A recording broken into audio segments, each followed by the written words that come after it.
stay focused. No more being silly. Sean, I really mean it. I hope that means yes, not nah.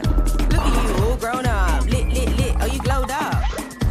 You're a star, stay shining. In case you missed it, rewind it.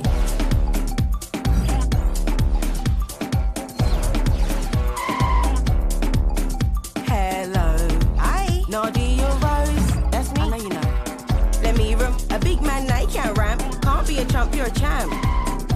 We wanna follow your lead. Yeah, I know you're a she. But Sean, your thing's on fleek. So let's do it different. Let's do things responsibly. I'll drop bars, you'll say bah. The whole world will rock to the beat like.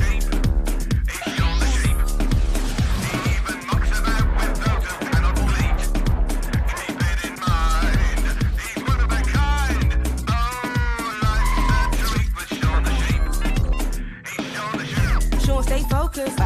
No more being silly.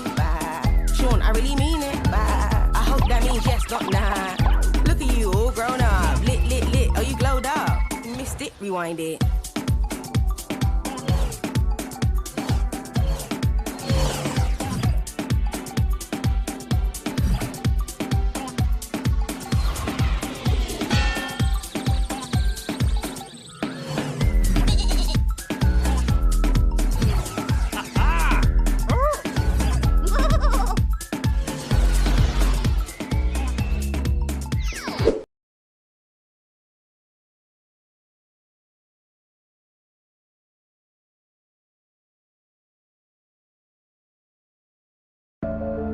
Kehidupan politik di negara-negara dunia ini sangatlah kompleks.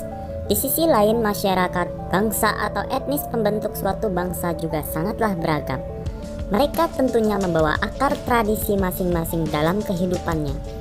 Untuk itu, suatu pemerintahan yang dibentuk dari masyarakat yang multikultural harus dapat mengayomi dan melindungi tanpa membeda-bedakannya. Ketika suatu rezim yang berkuasa jika tidak terlalu memperhatikan kepentingan rakyatnya, suatu ketika akan menyebabkan timbul konflik di dalam negerinya. Akibatnya, disintegrasi bangsa akan muncul sehingga keinginan untuk memiliki pemerintahan sendiri atau membentuk negara baru akan mewarnai perjalanan politik suatu negara.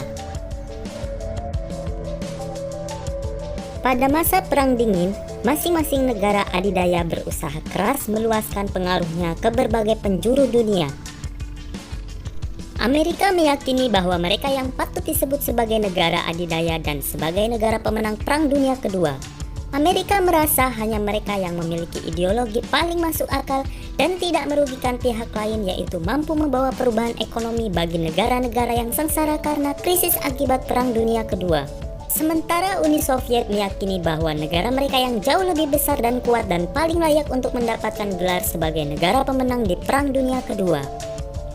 Karena saat itu, Uni Soviet mempunyai persenjataan yang super canggih dan lebih banyak dari Amerika Serikat serta mempunyai tujuan mulia, yaitu akan membawa perubahan kesejahteraan bagi seluruh negara-negara Eropa Timur dari krisis yang disebabkan oleh Perang Dunia Kedua.